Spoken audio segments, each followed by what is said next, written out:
podcast is part of the Sports Social Podcast Network. No breaks. No breaks. No fear. No fear. The official British Speedway podcast. Welcome along. I'm Ian Brannan, and a big episode where we look back on the action from this week's Sports Insure British Final. And British Speedway has a new champion. Yeah, it's awesome. You know, I'm happy, and I'm sure that they're just as happy, if not even happier than me. Well done to Adam Ellis, the 2021 British champion. Lots on the way as we speak to Adam Ellis, but also the fellow riders making the podium, Dan Bewley and Charles Wright. Plus, we'll also catch up with Danny King, Louis Kerr, Craig Cook, Anders Rowe, Steve Worrall and Paul Starke, all to come.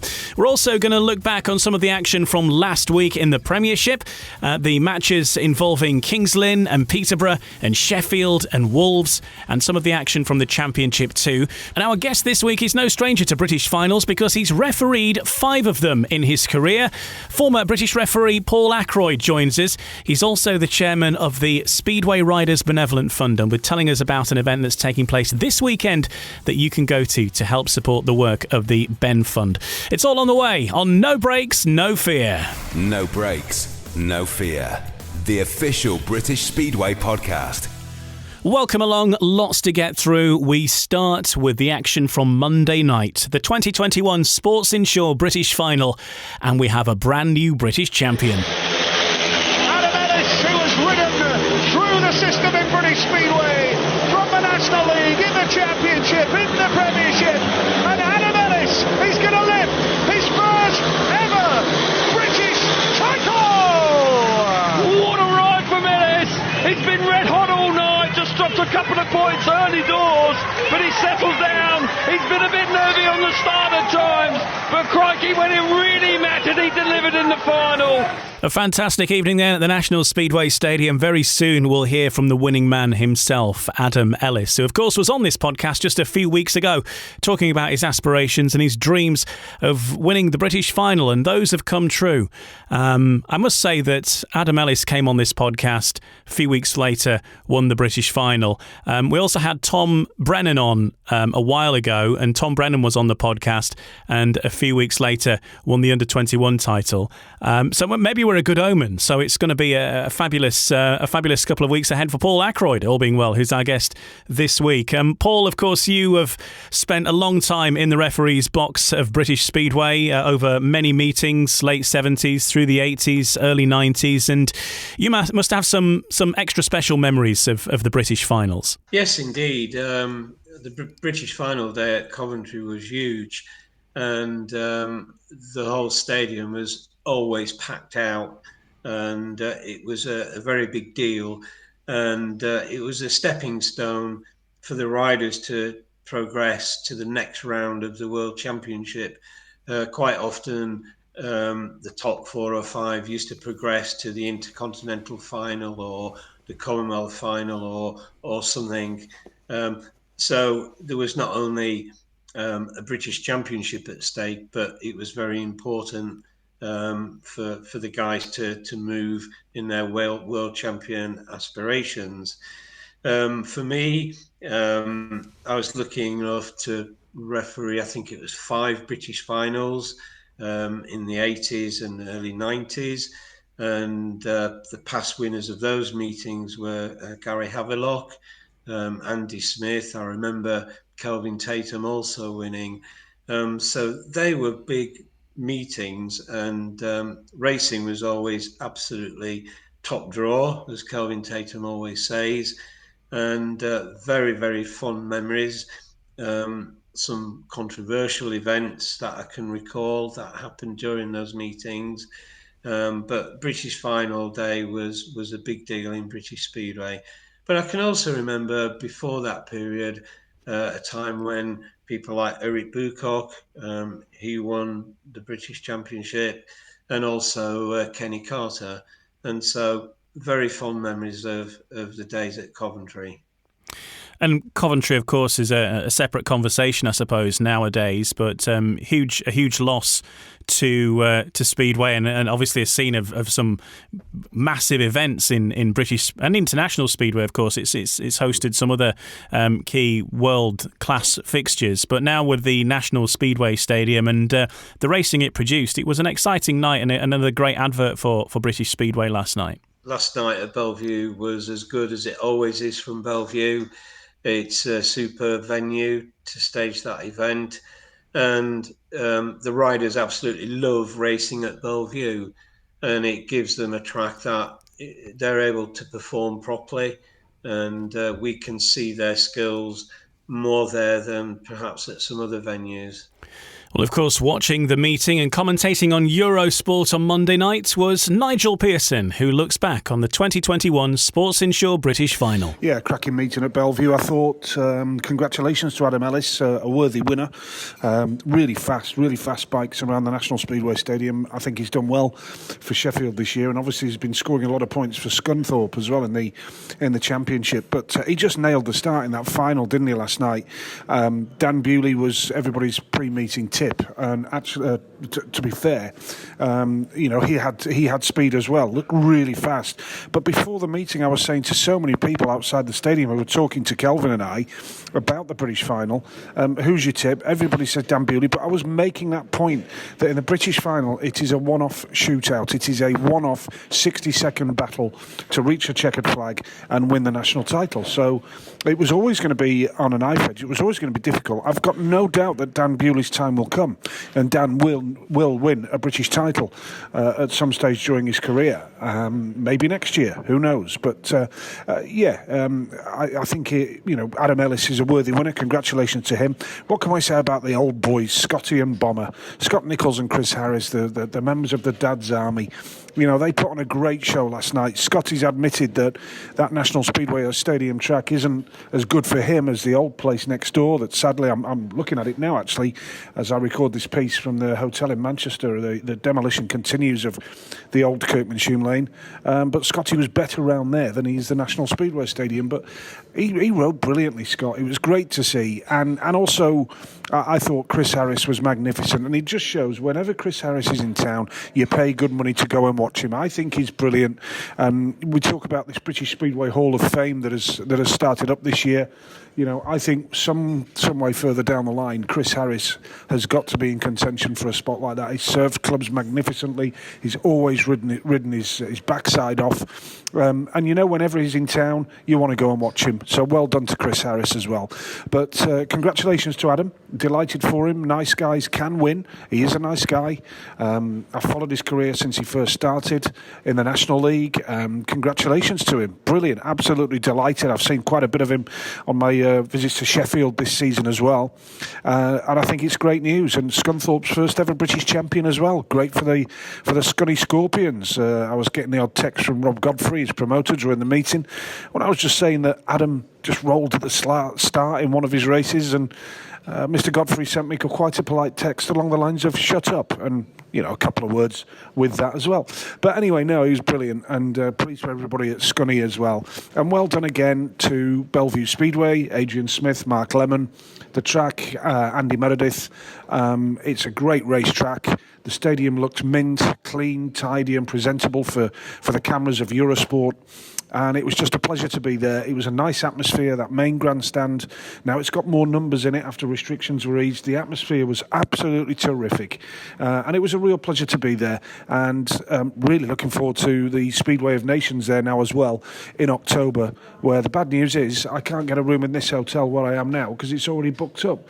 So if you're looking for accommodation in Manchester for that, then get on Google now and search for Manchester hotels because they're going quick. I reckon that Speedway of Nations could be a full house, But no, a great venue. Bellevue immaculately presenting the stadium. The meeting went well, and a worthy winner as well. So fantastic stuff. Hope you enjoyed our coverage on Eurosport. We're back on Bank Holiday Monday for Wolverhampton versus Peterborough, and what an absolute belter that should be. And after Bank Holiday Monday, from Bank Holiday Monday onwards, it's weekly Speedway on Eurosport all the way through to the end of the season in the middle of October. So lots to look forward to, and a really great night in Manchester. And we'll see you on the 30th for Wolverhampton Peterborough live on Eurosport. Adam Ellis then is the 2021 Sports Insure British Final champion, and incidentally the first British champion to be riding for the Sheffield Tigers. So there's something for the Sheffield Tigers fans there. Of course, he rides for Scunthorpe as well, and he's been speaking with Phil Lanning. Yeah, I said to you earlier in the year, I'm not bothered what people think. I'm just doing my own thing, mate. I'm enjoying it this year, having a really good year at Sheffield. It kind of feels like a fresh start, new clubs, and it's been great. We've got a new mechanic as well, who's been a massive help. He's got a lot of experience, and it's been going better and better so far. So big weekend, big meeting at the weekend as well. So it's a good way to start the week. This could well and truly be the best week in Adam Ellis' career by a long chalk. Could be, mate. Could be so far, but I still hope there's bigger things to come. We're still working hard behind the scenes to make keep progressing. I'm not where I want to be, and there's still a lot of work to do, but looking forward to it. And I've just seen on social media there's a lovely post from your father. He's saying he's the proudest man in Europe right now. And what does this mean to the Ellis family? I bet you can't wait to get on the phone to him. Yes, I know that they're proud of everything I do. Before every meeting, they text me good luck, and then after every meeting, they always, whether it's a good or a bad one, like, well done, or chin up and on to the next one. So I know there's a lot of people in France watching tonight, a lot of family, friends, and it's awesome. I'm happy, and I'm sure that they're just as happy, if not even happier than me. So we've got a British winner, a British champion, and everyone's celebrating in France. That's a new one for the sport, is it not? Yeah, Aussie won it last year, French won it this year, so who knows what's coming next year. And just finally, I gather the first thing you asked for was Haribo, or Haribo, whatever you want to call them, sweets. Is that right, or is that what you want? Yeah, that's the energiser for the meeting, mate. We get through a few packets of them, especially when we're busy, so we're going to be having a That's a secret of success. Well, that's a very sweet success tonight. Well done, congratulations. Thank you, cheers, Adam. That's Phil Lanning speaking with Adam Ellis, the British champion of 2021. And when you look down the podium, of course, two of the other riders on there, Charles Wright and Dan Bewley, both Bellevue Aces riders, clearly have done more laps around the National Speedway Stadium than Adam Ellis. And the achievement there of Adam Ellis really being one of the few non-ex-Bellevue riders to be delivering on the night is something else to be noted, isn't it? Yes, indeed. What was refreshing for me was to see a few new faces, to see a new face on the trophy, and it's an Englishman who is making good progress in British Speedway. And yes, he's not a rider sort of based in the north who spent a lot of times racing at Bellevue. So I think he did particularly well. But what was also refreshing was to see people like Simon Lambert getting his turn. That was probably the biggest event he's ever raced in, and he didn't let himself down and performed very well. And likewise, people like Louis Kerr, he did extremely well. And all in all, it was good to see a different face, to see some different riders having a reasonable evening. Well, let's hear from a couple of the other guys then that made the podium. Of course, Dan Bewley went into that event as the out-and-out favourite, really. And on the night, it was a silver medal for Dan Bewley, and he's been reflecting on the meeting with Phil Lanning. As you've just said, Dan, the start's the critical thing tonight? Yeah, I just struggled a little bit out the gate tonight. It was a little bit different to what we've had recently, but should have done better there really, but it wasn't too bad, and then in the final I made a terrible one, but kind of recovered a little bit, and then me and Charles were battling away, and Adam just managed to slip away, and then I had a lap at the end to try and chase him, but it wasn't enough. So. Do you feel it's the one that got away, or how do you view it? Is it a good result or a bad result? Yeah, I felt like I was easy fast enough tonight to win it, and it did kind of get away. I think if I made a start in the final, I could have won, but it wasn't to be, and we'll put our head down, focus on the end of the season, and come back next year. Obviously, it's another big week for you because you've got another big meeting at the end of this week. Is that just all the focus go to that now? Yeah, win or lose, it doesn't change anything tonight. We're still going to practice on Wednesday and race Friday, Saturday. So I'm looking forward to this next week to come, and we've got business end of the season, so I'm looking forward to it. Good stuff. Listen, thank you, Dan. Thanks for your time. Cheers. Dan Bewley there, quite philosophical on it all, really, but he will be disappointed to have missed out and so closely to have been British champion, of course. Is there extra pressure, do you think, on riders when it's a meeting like that on the home track, perhaps like you'll have witnessed when, say, Kelvin Tatum was racing for the British Championship at a place like Coventry? Of course, it's a different meaning to the meetings. I know that I've spoken to Gary Havelock in the past, and he always struggled on the big international meetings that were held at Bradford, and he said, for some reason he just couldn't do it. It can happen, can't it? It can indeed, and if it's your home venue, a large section of the crowd are home supporters, and they expect you to perform particularly well. So that there is I think a massive added pressure put on a home rider on his home venue to do well or to win the event. And quite often I think somebody who just rocks up, who never goes there other than once a year, I think it's quite often that person who ends up being the winner because of the pressures of the home riders. And particularly with Dan, expectations were high from the Bellevue supporters for him to win that meeting. And so, yes, I would think he'd be quite disappointed today. The Ackroyds being a Speedway referee family, of course, your son Craig is a referee now himself, referees the Grand Prix sometimes as well. And for yourself, do you ever get out of the zone of being a referee? Are you watching every meeting and putting the red lights on in your mind, perhaps if there's an unsatisfactory start or something like that that's going on? Do you ever leave the referee world behind? Every time we watch a Speedway meeting on TV or at the stadium, you can't get it out of your system what you used to do as a referee. And in many ways it spoils you being a fan now because you don't look at the racing as a fan would. We don't have a club or a rider to support, and so you still kind of remain very independent. And yes, for me, watching Speedway, I'm still refereeing in many ways. I'm looking at the starts on the TV and I'm thinking, press the button now, release the tapes now, or that rider's just moving a little bit, or, he's not listening or watching the start marshal. So every race, I still relive the meeting as though I was still refereeing. And something, but when you're actually in charge of the meeting, it's a different ball game altogether. Let's look at the guy who finished third place then, another home favourite at Bellevue, Charles Wright, finishing third. Again, similar situation, I suppose, at the National Speedway Stadium. But for him, some positives. He's struggled to find form so far this season, but things maybe taken a turn for the better at the British final. He's been speaking with Phil Lanning. Charles Wright, the smile on your face says it all, really, that it's been a tricky season for you so far, but you feel like you've got that boost you needed, that belief is back tonight. Yeah, that's it, Phil. Been struggling out the starts a bit this year, and obviously with these new tyres and getting the right setup, but it feels like a win for me tonight, and it'll do me the world of good to kick on for the rest of the season. Obviously, you sat out last season, or what was left of it. Is it taking you a while to get a bit catch up with that? Because I've noticed with other riders like Craig Cook, it's the same sort of thing.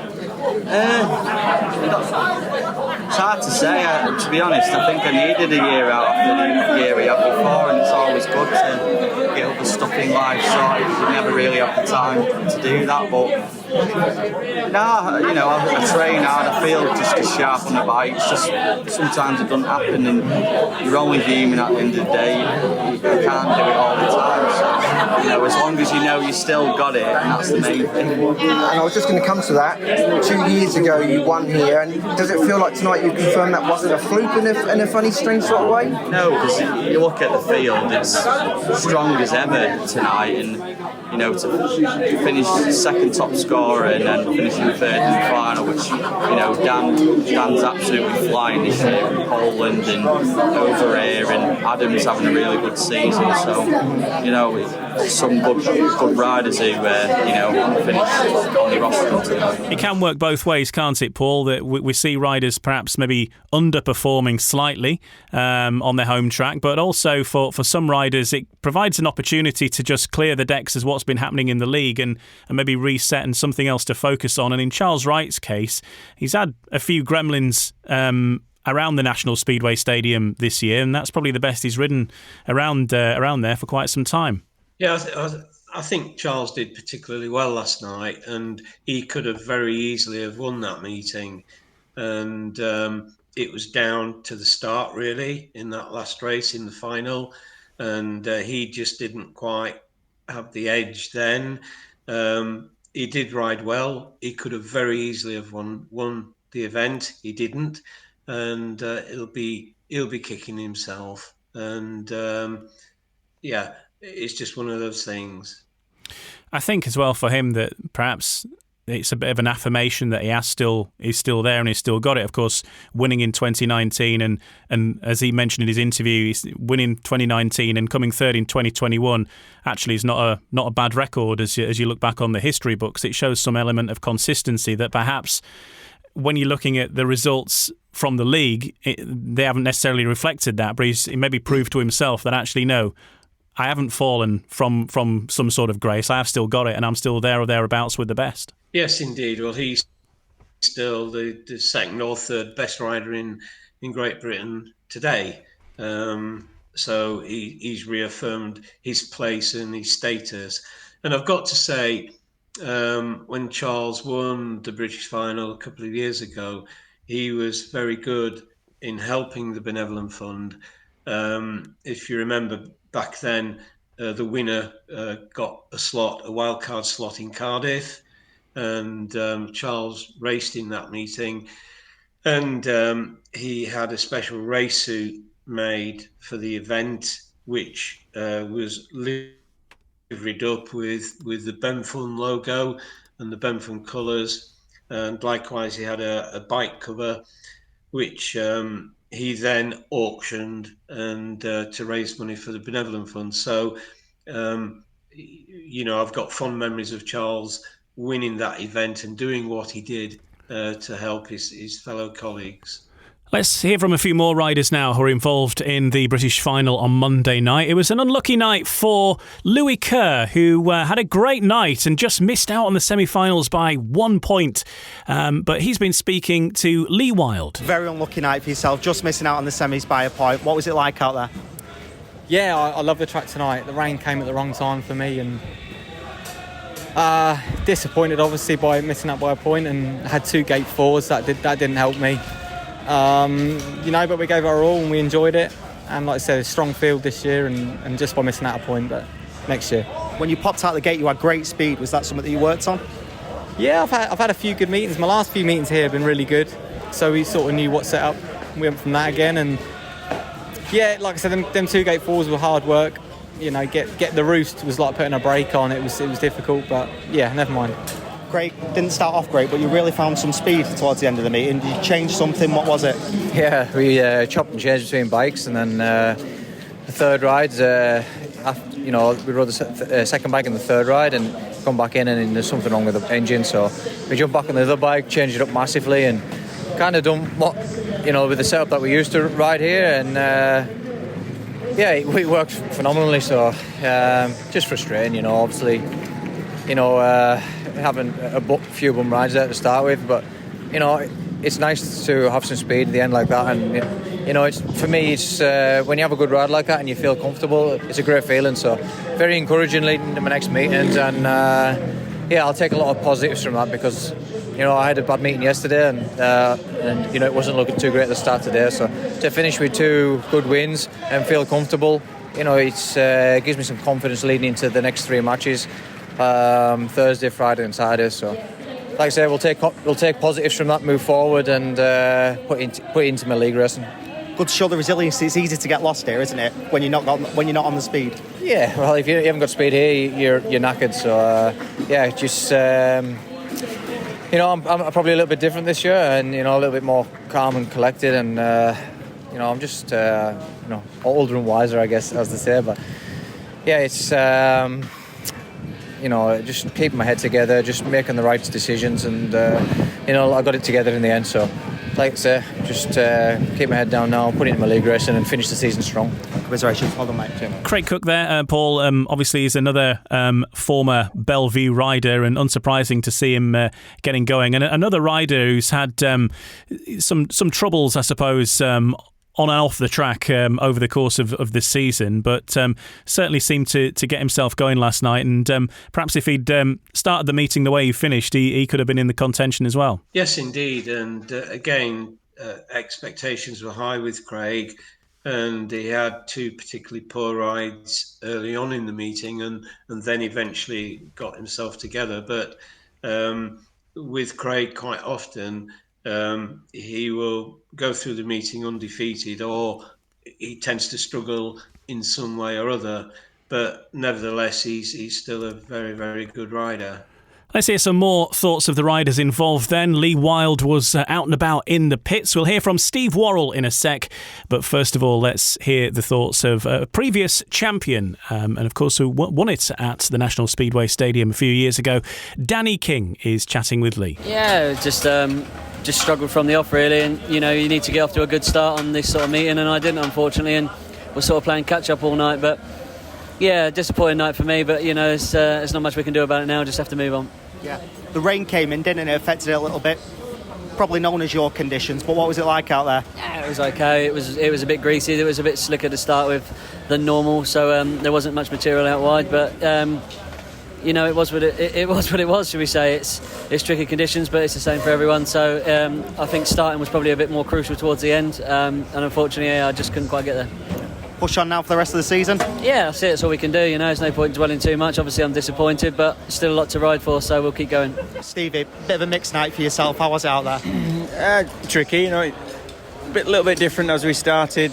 A lot heavier than usual, and the rain. It wouldn't be the British final without a bit of rain. I think it seems to do that every year.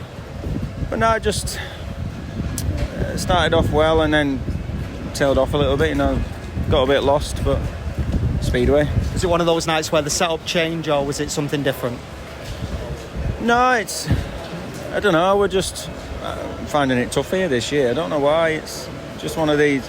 I seem to have good form everywhere else, and I come to Bellevue and I'm a little bit off with the setup, but I felt like I had speed tonight. Everything was working well. I weren't getting out the starts, and I think if you're not in front to start with, the way the track's set up with the dirt line, is quite heavy and loose.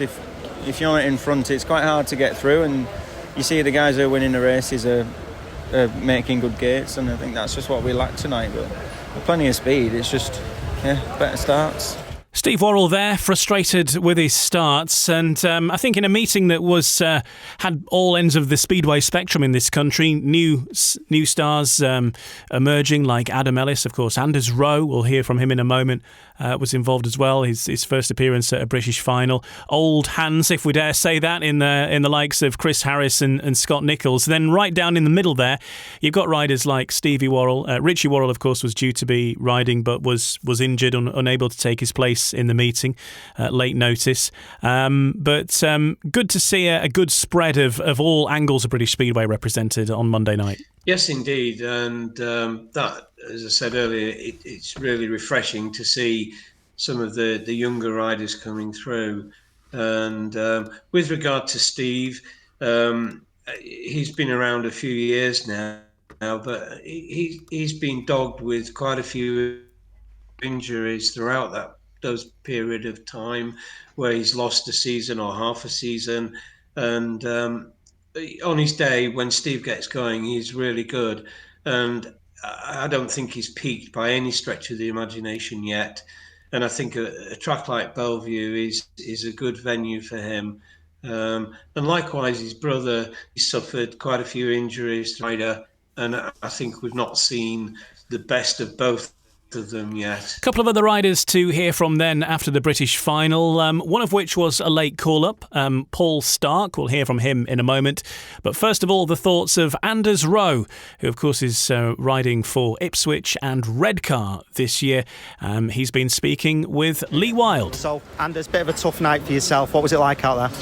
Yeah, it was good. It's a really big experience, and I'm the only one here that's I'm the youngest here, and I'm here on really hard racing in the top league, and I don't have a good average in that league for nothing. So I'm the youngest here, and I didn't just get handed a place to be here. I worked really hard for it, and worked hard. I got a point, and it's all positives. I'm only 19, and all these boys are really, really experienced. So I just take it as it goes, and learn from it, and What's the biggest thing that you'll take from tonight? I need to pack more speed in my engine.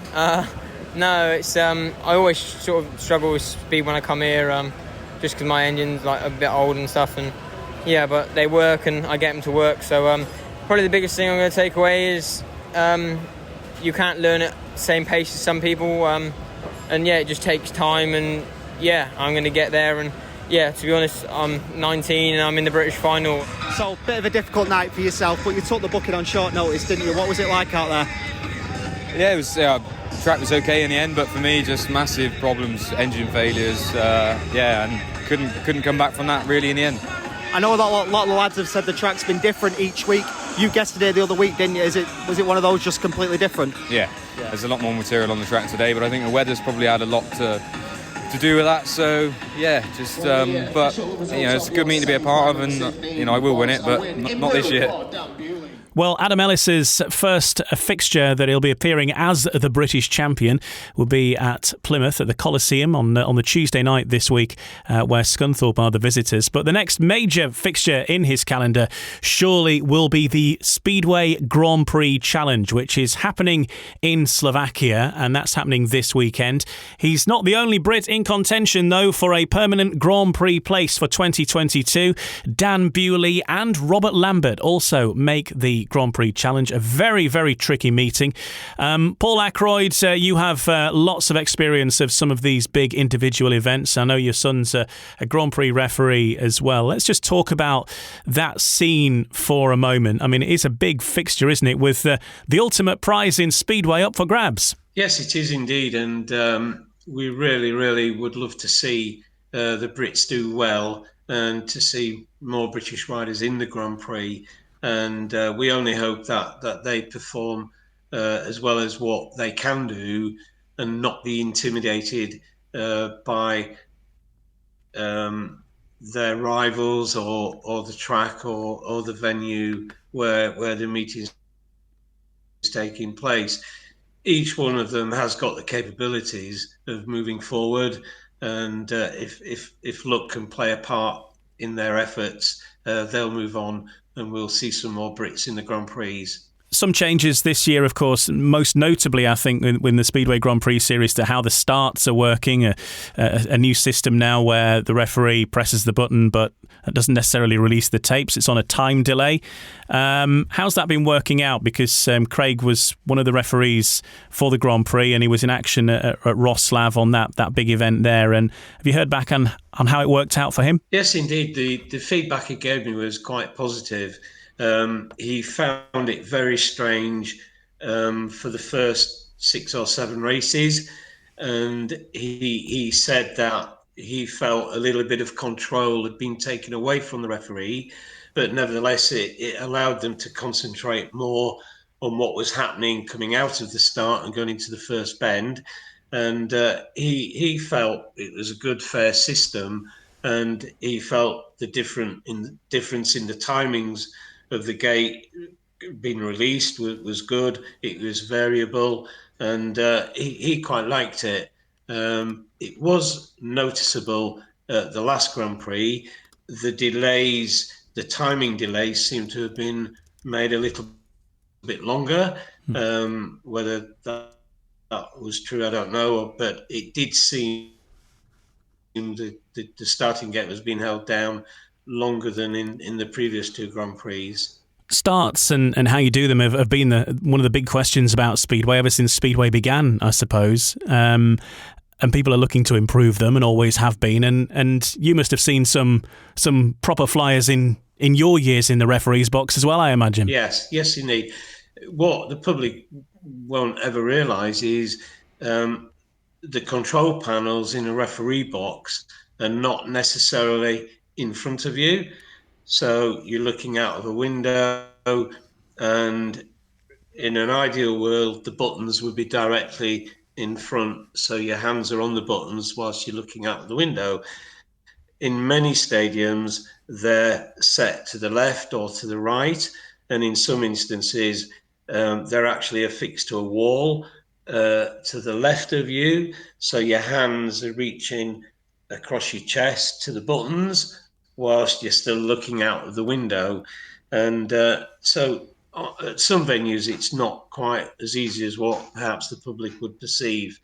And you have the slight distraction then of moving your hands from the buttons while still trying to remain concentrated, looking out of the window directly down at the riders. Fantastic stuff. Well, that's an insight into the referee's box there, and also what's going on in the Speedway Grand Prix. The very best of luck then to our British representatives.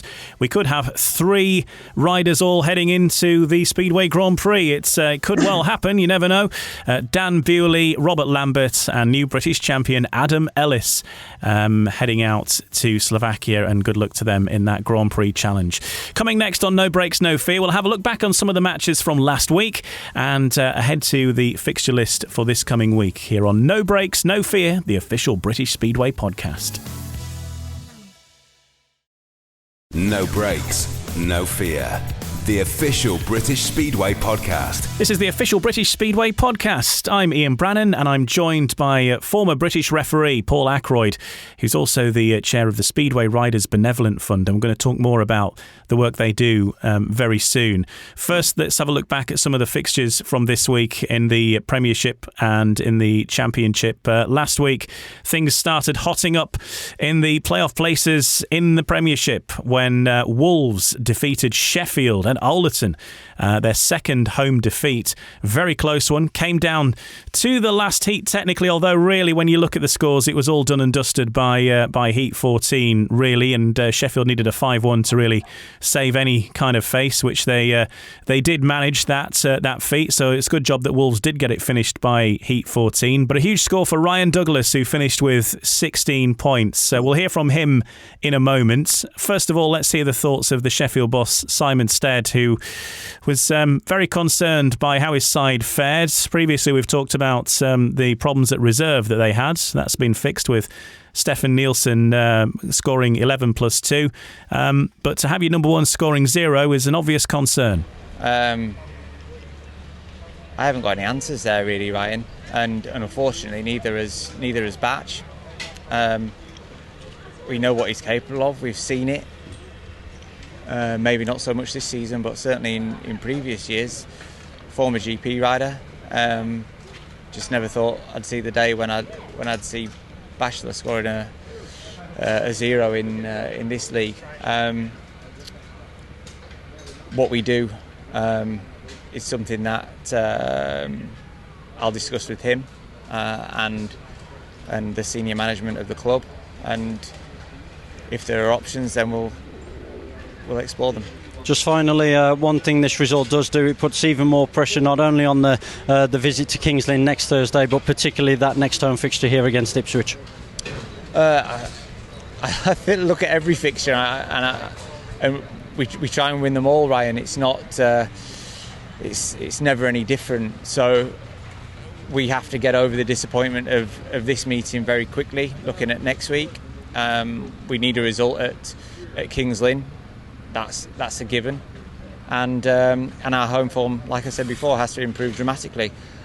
we've got work to do. Sheffield 44, Wolves 46, and what that also achieves is Wolves assured of their place, whatever happens now in the playoffs in the Premiership. Paul, when you look at the Premiership situation, Wolves have been outstanding, really, not quite since the off, because they had a couple of wobbles at the very start of the season, but since they got going in the early throes of this season, they have been pretty unbeatable wherever they go, almost. Yes, they're as you would expect. Wolverhampton are putting a good show on wherever the race. You would expect Pete Adams to be wanting another league championship, as he always does, and they've performed particularly well. And but it's quite intriguing the way the top 4 or 5 are now panning out, and I think it's going to be a dramatic end to the season, which is good. And likewise in the other league as well, when you look at what is going on there, it's pretty tight, and it's for the making of a really good end of season playoff situation. Well, we've seen the tales of the reserves at Peterborough and how they've been delivering. Same for Wolves, because Ryan Douglas was putting away the points. He scored 16 around Ollerton, and he's been speaking with Ryan Guest. Well, Ryan Douglas, 5 wins, 16 points. Is that arguably one of your best nights in British Speedway? Yeah, I think so. I think at Peterborough I had 19 one time, but yeah, it was definitely a good night, and I always enjoy coming here and seem to have scored well in the championship every time I come here. So I looked at the track tonight and I thought it was something I could go good on, but yeah, to get it done and walk away with 16, I'm very happy. Yeah, when you see Wolves only won by 2 points as well, that really does show how important that contribution was. Yeah, exactly. I was thinking that they're a good side here as well, so I thought if I can make the difference at reserve and takes a bit of pressure off the boys, and managed to do that, so now hopefully can carry that form. 8 wins in a row for the Wolves. A big night as well, because the win here and the result at Kings Lynn with Peterborough winning there does automatically book Wolves' spot in the playoffs mathematically now. Yeah, I think we weren't too worried about making the playoffs, but we'd like to finish top and then have the pick. So with a result like this, it definitely goes a long way. So yeah, we still got another, I think, 4 away meetings on the trot. So if we can pick up a few more points away, it'll put us in a good position. Yeah, in this spell as well, gone to Bellevue and won, come to Sheffield and won. So showing you can win at the rivals who you're going to be up against as well, with a trip to Peterborough to come again. Yeah, exactly. It looks like Peterborough, Sheffield and Bellevue, and it's all tracks we kind of like, and especially myself, they're 3 probably some of my favourite tracks. So if I can contribute well with them, and I know the rest of the boys will go well, we can look for some wins at away tracks. It's easy to say when you're on a winning run, but there really is a special togetherness about this team. Yeah, it's one of the best teams I've been in. A lot of Aussie boys, I think, helps. We all get along well, and when someone's down, you always got the boys there to pick you up. And yeah, I think it's one of my favourite teams I've been in, and hopefully we can keep something similar next year. Yeah, just a quick word as well for your fellow reserve Leon Flint. Not had it easy over the last few meetings, but came in and got the job done with you in Heat 14. Yeah, I wasn't quite sure, and I looked back and seen he got 3rd, so I was and everyone was up going cheering to him, so I realised then we'd had the win. And yeah, he's finding it a bit tough, which it is. You know, there's no easy races in this league, and you need to make starts, and I think it just needs a little bit. He had some clutch problems and stuff, but it's a big confidence booster for him, so hopefully now he can kick on and score a few more. Well done to you and the team on a terrific night, Doug. Cheers, thanks. Let's get the thoughts of the Wolves team manager then. Here's Peter Adams with Ryan Guest. Wolverhampton team manager Peter Adams, a victory here at Sheffield tonight, and the way other results have gone, it means you've booked your place in the playoffs already. Yeah, and I think that's been the case for a while, to be honest with you. I think it's pretty much sorted out now who's going to end up in the top 4 positions, and yeah, we're looking forward to it, obviously. Yeah, the changes Sheffield had made, they came back here in high spirits after 2 wins on the road, but the form Wolves are in just unstoppable right now with an 8th successive victory tonight. Yeah, I mean, we had to battle hard here today, and we were fortunate in having Ryan Douglas scoring so freely in the reserve position. We managed to squeeze all his 7 quota of rides in, and he was the star of the show for us, but everybody, fought really tooth and nail because we really wanted to win there. I was going to say, Sheffield obviously have shown they're strong on this circuit. They showed it when you came here on the first night of the season for the Tigers home campaign as well, but dominated the race victories and dominated the heat advantages as well. Yeah, I think that Sheffield are going to end up in the playoffs as well, and it'll be interesting to see whether they continue, with the team that they tracked here tonight, because they were let down in one or two positions, but I mean that's for them to address, and who knows, our paths might cross again, in a month or two's time. Yep, and while that playoff spot is confirmed, now it's all about going for that number one position and keeping that momentum going. Well, we've been doing that since May, and we're doing the best we can. But no, we're looking good at the minute. But you're only as good as your last meeting, and tonight we were very good. Many congratulations tonight, Peter. Probs. Thank you very much. Peter Adams has been around quite a long time. Have you had any chats on the pit phone with Pete in the past? Many over the years, and some have been good and some not so good. But quite often we agree to disagree. But Pete is a team manager that is very well respected by referees throughout the country. Yeah, absolutely. And the Wolves charge continues. For Wolves, looking at the fixtures coming up over the course of the next week, they're next in action on Thursday. They have a trip to Ipswich. Ipswich is looking like must-win territory for them now if they're going to get anything out of this season. You would say that perhaps Sheffield, with still a couple of matches in hand over Ipswich, have certainly got the advantage there. And it's looking pretty tricky for Ipswich, who started with such promise and determination, but their season's really not gone the way that they wanted, has it? They did. They got off to a terrific start, and for some reason or other, I think they've had a couple of home defeats. And when you look at one or two of the Ipswich riders, they seem to have struggled at their home meetings, and so I don't know why that would be, but you would have expected Ipswich to be well up there in the top 3 or 4. Let's have a look at the other match that happened on Thursday then. Kings Lynn 44, Peterborough 46. And we can't say that the Premiership has been dull this year. There's been quite a lot of last heat deciders around this year, I think. And once again, a frustrating night for Alex Brady. He's been speaking with Dave Rowe. Obviously, Richard was fantastic, and Eric obviously deserved his Heat 15. Ben was brilliant, much better than his point suggested, and Casper as well. So it's nice to have that energy back in the side, and nice to feel like we're all pulling in the same direction and going for the win. So. And the two new signings, they're going to keep things a bit interesting, aren't they? Especially Ben Barker in these last remaining matches. He's certainly a character. He's certainly one to watch. But they're two very good signings, very useful signings, and I'm looking forward to working with them. So. Well done. Thanks, Alex. Thanks, Edwin. Yeah, just to say you got you back at home next week against Sheffield. You must have things you can work on from this meeting that can hopefully take that forward. There is hope now to get some wins. Definitely, the track was exactly how the boys won it tonight as well, which you can see. Obviously, they all enjoyed riding it, some real green shoots from some of the boys as well. So people like Eric, for instance, he's struggled a little bit at times with the track. He got it right tonight, and hopefully we can get it right next Thursday and get some much needed points on the board. You must be gutted for Richard, because if anyone deserves an 18-point max, that was him, and you would never have put money on what happened in 15, would you? I know, and he's really cut up about it actually. Which is good, actually. Yeah, definitely. And we were ready to give him the bumps after that first bend, but you can never say never, especially with someone like Bomber behind you as well. And then and Tofty was flying for them tonight as well. So he's gutted, but he was a star of the show tonight for me. Brilliant. Thanks. Thanks a lot. Lovely. Cheers, thank you, well done. Thank you. It's been a tricky time again for Kings Lynn. Again, similar to what we were mentioning to Ipswich, they started off great, didn't they? And then they've had so many changes to contend with in the team as well. It must be a referee's nightmare with all the crossings out to do on their lineup through the course of the season. Of course, a new team manager with Alex Brady as well, who started great, but there's still just nearly, but not quite there. But meanwhile, Peterborough, with their experienced lineup, shall we say, are absolutely flying, and looks like they're dead certs for the playoffs as well now. Yes, I think it's quite interesting because obviously it's the same promoter at both tracks, both Kings Lynn and Peterborough.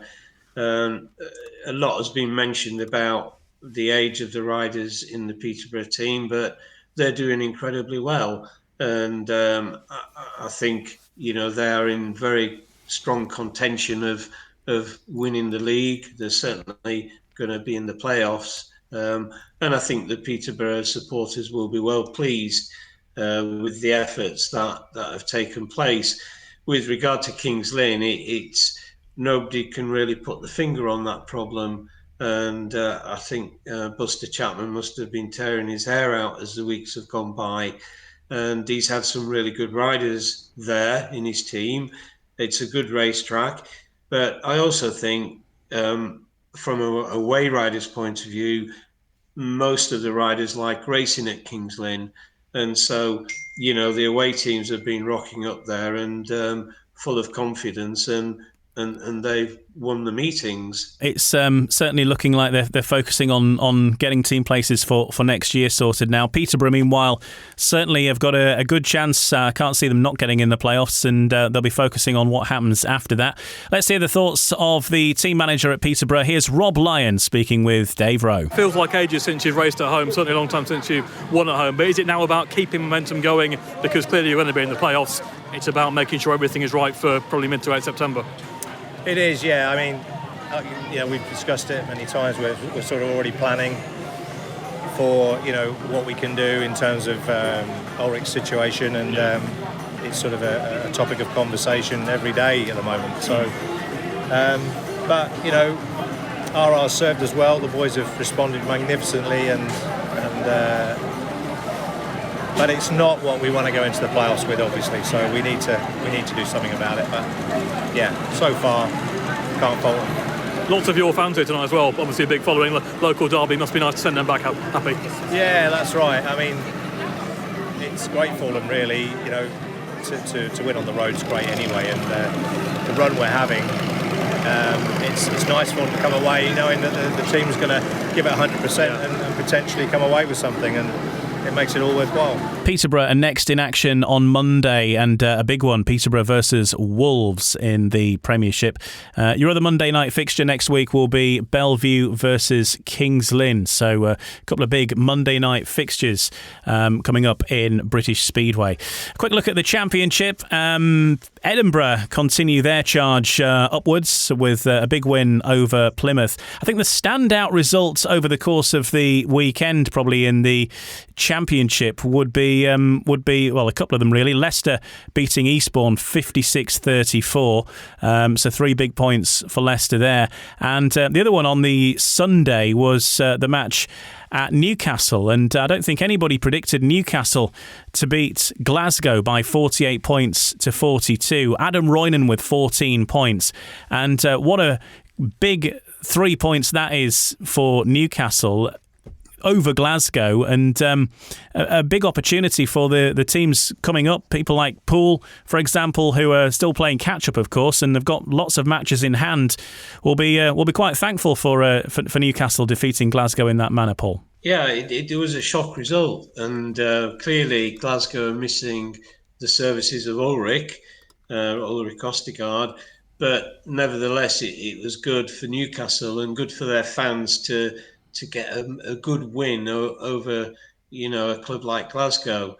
I was very surprised when I did see that result, but I'm quite pleased because it's good for that club, and that would encourage, I would think, a lot more fans to go along to Brough Park.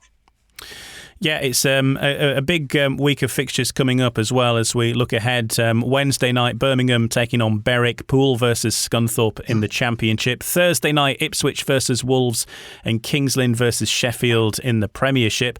And what a big fixture that's going to be for Sheffield to further try and cement their place in the playoffs. And then on Friday night, Edinburgh versus Kent, Glasgow versus Leicester, and Redcar versus Poole, along with Scunthorpe versus Birmingham in the Championship. And in the National Development League, it's Bellevue versus Armadale, plus the British Youth Championships taking place after that meeting as well at Bellevue.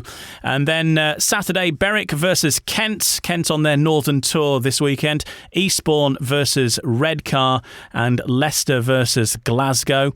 Berwick versus Kent in the National Development League, and Eastbourne versus Mildenhall in the National Development League as well. British Under-19 final at Mildenhall on Sunday. That's at 3 o'clock in the afternoon. Newcastle take on Kent in the Championship, and then through to Monday, where it's Bellevue versus Kings Lynn and Peterborough versus Wolverhampton. There is another Speedway-related event you can attend this weekend, and we'll talk all about that next on No Brakes, No Fear. No Brakes, No Fear, the official British Speedway podcast. The official podcast of British Speedway. It's out every Tuesday at 8 o'clock. Make sure you like and subscribe to make sure that you get the latest episode as soon as it's available. Paul Ackroyd is my guest, former British referee and chair of the Speedway Riders Benevolent Fund, which is unique in World Speedway, really, because it is the charity that leaps into action for injured Speedway riders, either immediately in the aftermath of a crash, where, of course, the Speedway riders' earnings stop instantly as soon as the wheels stop turning in some cases, and those injuries can take a long time to get over. And we spoke with Alan Rossiter last week. He this week is under the knife having some surgery for injuries that he sustained as a result of a crash many years ago, I think, nearly 20 years ago, and again supported by the Speedway Riders Benevolent Fund. Paul, tell us about how it's been this year, because last year, of course, there weren't many injuries because there wasn't much speedway. But how have things been for the Benevolent Fund so far in 2021? Because we have seen some major crashes, and surely some riders have been needing support already over this last few months. Yes, indeed. To date, we have probably helped around about 10 or 12 different riders, some of them who were injured just for a few weeks. And there have been several who are now have lost their season. And so we were in action pretty much within a few weeks of the season starting. And so we are trying to look after the riders as we normally do. And so we have been busy. But also we've had some instances where ex-retired riders who 20 odd years down the line or 10 years down the line, they are beginning to have problems. And so we've been able to help give a helping hand to those.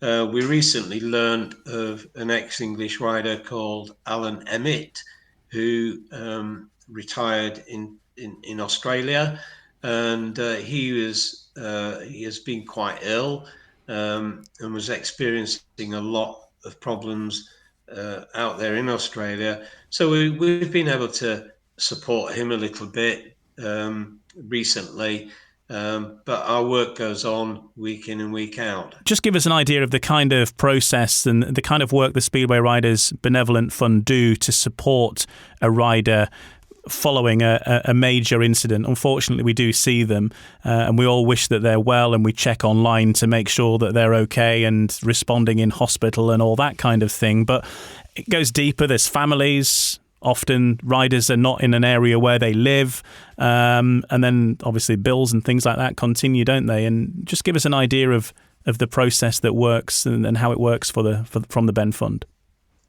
Yeah, we do have what I call a bit of an emergency plan that we put in place immediately. We learn of a very serious accident, and a serious accident meaning, somebody's going to be in hospital for quite a few months, and the injuries are compounded in different ways.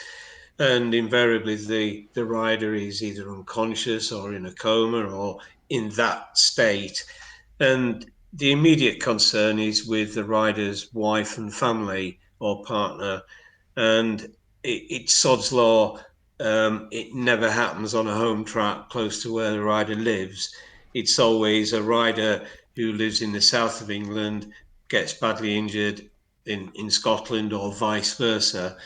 And so our first plan of action is to make sure that the rider's wife or partner is able to get to see her husband, that she is able to travel down to the hospital where the rider is in. And so we kind of make sure the wife, partner, family are set up. Do we need to provide some hotel accommodation? Do they have any money? Do they have any access to money immediately, particularly if they're living away from home? So we have a little system that kicks into place, and we establish what do we need to do immediately.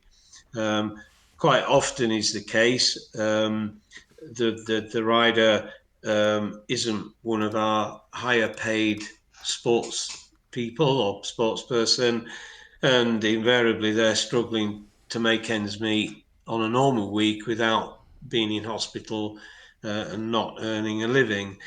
So we establish what we need to do financially to make sure that the family are supported. And quite often, when a rider is then relocated back to closer to home, again, we look and see how long do we need to assist, how many months or weeks is the rider going to need help, and how is it affecting his family? Is he able to pay his mortgage? Is he able to live properly? And so we are involved in all those things, and the support is there throughout until the rider is back on his feet and self-financing himself.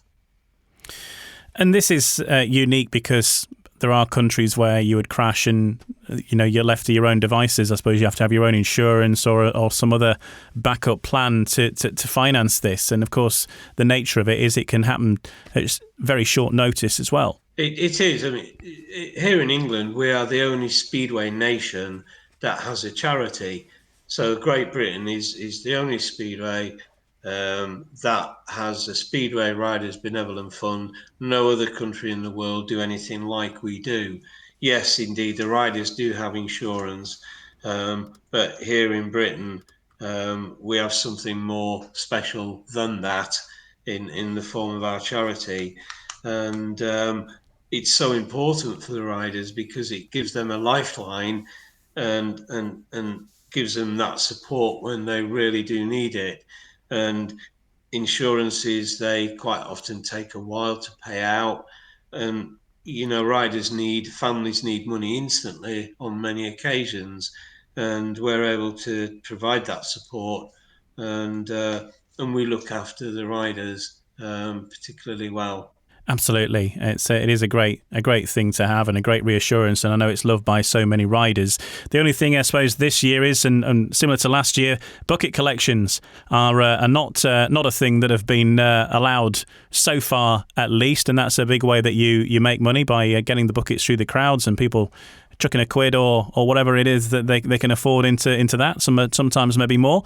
But there is an event happening this coming weekend on the 22nd, which is going to be a thing that people can go along to if they're in the area, that they can see some Speedway riders past and present and raise some money for the Benevolent Fund too. Yes, indeed. We are staging a charity football match on Sunday morning in Northampton at a place called Cogginhoe United Football Club. And Nigel Wagstaff, who is very much involved in the running of that football club, has kindly agreed to let us use the facilities of the pitch and the stadium as such. And he's also staging a celebration of historical speedway and grass track and long track machines. And I do know some of Simon Wigg's old bikes, his long track bikes, they will be there. And I think there's going to be a quiz and a bar, and it's going to be a fun afternoon. But more importantly, it gives us, the Benevolent Fund, an opportunity to try and raise a few pounds by staging a football match. It's many, many years now since Speedway riders have taken part in a proper football match as such. Apparently back in the 50s and 60s it was a regular thing, but it hasn't happened certainly in my lifetime as such. So we've put together, there are two teams, obviously, Waggy's Football Select versus Roscoe Celebrity 11.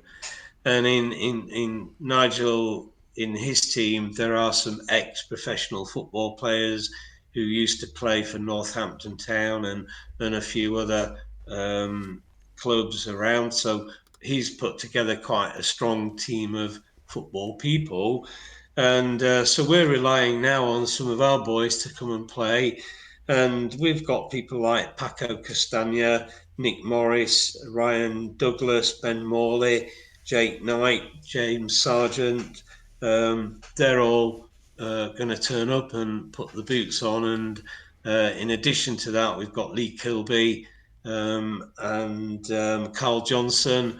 And we've also got a few other Speedway celebrities to help us along the way. So Sunday morning in Northampton is going to be a fun morning for an hour and a half of football. Our mascot Ben will be there. He'll be shaking around his empty bucket to try and fill it.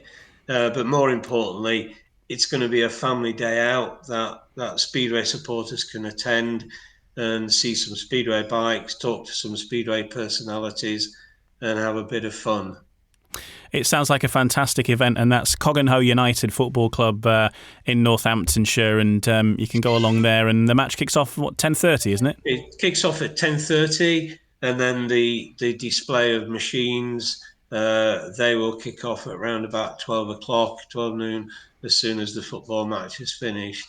It will give the fans a chance to mix and look at some of these machines and talk to the riders. The riders will be hanging around after the football. The admission price is a meagre £5, and so we're hoping as many people will come along as possible. Fantastic stuff. Well, the very best of luck with it, and thanks for joining us on this episode today, Paul, and telling us all about the work of the Ben Fund, because it is an important thing to mention and to get out there. Just on the side of our collections, normally we do a track collection at the BSPA shared events, but as they're not running this year, as in the pairs, the fours, that won't happen for us. But the actual track collections have just now begun to start. Ipswich was the first one a week or so ago now. They raised a magnificent £1,863. So at every venue in the next few weeks, there will be a track collection. We do give an award each year for the highest track collection. Ipswich were the previous winners back in 2019. So it gives the fans every opportunity to give us some support when that event takes place at their local track. And if everybody could just remember also, we haven't had our Ben Fund Bonanza meeting this year, and we won't have it this year. It's going to be back to next March before that takes place. So this gives everybody a huge opportunity to give us some support. And I'd just like to also mention Aidan Collins, who recently did his donuts, his 100 donuts, and he helped to raise over £1,000. And Kyla Howarth back in December of last year, he raised over £5,000. And Mitchell Davey, who has just completed his bike ride a few weeks ago from Glasgow to Edinburgh to Berwick, money is still coming in for Mitchell's cause, and the figure so far is nearly £7,000. Wow. So, we're absolutely blown away with that. And it's a lovely way that fans, have been able to support the Benevolent Fund. It has been a setback not being able to do those collections, and it's great that they're back on the available again and will be happening in the final parts of the season. But some great initiatives by various people there to do some of those events. And I was actually present for Aidan's Donuts. I was there at Buxton because I had the experience riding a speedway bike with Aidan that day. So that was how it all rounded off, and I can assure you that he did actually eat a donut after he'd done them. So,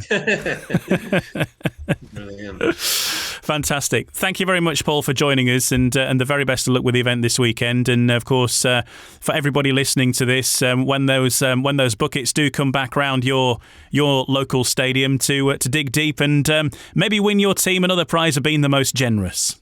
Okay, cool. My thanks to Paul Ackroyd for joining us in this episode of No Brakes, No Fear, the official British Speedway podcast. And of course, keep up to date with everything that's happening across British Speedway right throughout the week. All the results, previews and interviews that you need to know about will be available at speedwaygb.co.uk or indeed on the British Speedway social media pages, Twitter and Facebook and Instagram. Check them out for all the latest news and reaction and updates throughout the course of the week. There's some great fixtures on the horizon. The next action on Eurosport, as Nigel Pearson mentioned earlier in the podcast, is going to be Bank Holiday Monday, the 30th of August, when it's Wolves versus Peterborough, and then weekly Speedway on Eurosport right through to the end of the season in the middle of October. So every Monday night there will be Speedway there. And we'll be back with you next Tuesday for another episode of No Brakes, No Fear, looking back on everything that's about to happen over the next 7 days. No Brakes, No Fear is a Nigel Pearson Media Limited production for British Speedway. See you next week. No Brakes, No Fear, the official British Speedway podcast. This podcast is part of the Sports Social Podcast Network. Sports Social Podcast Network. Between aging and busy lifestyles, many women struggle with maintaining their physical and mental wellness. At Aquavita Concierge Healthcare Services for Women, we can help you revitalize your health and reclaim your life. We start from within by balancing your hormones, allowing your body to achieve and maintain desired weight goals. We also specialize in peptide therapies, regenerative medicine, sexual health, and aesthetics in our state-of-the-art facilities. Feel better, look better, live better at Aquavita. Visit aquavitality.com and begin your journey today.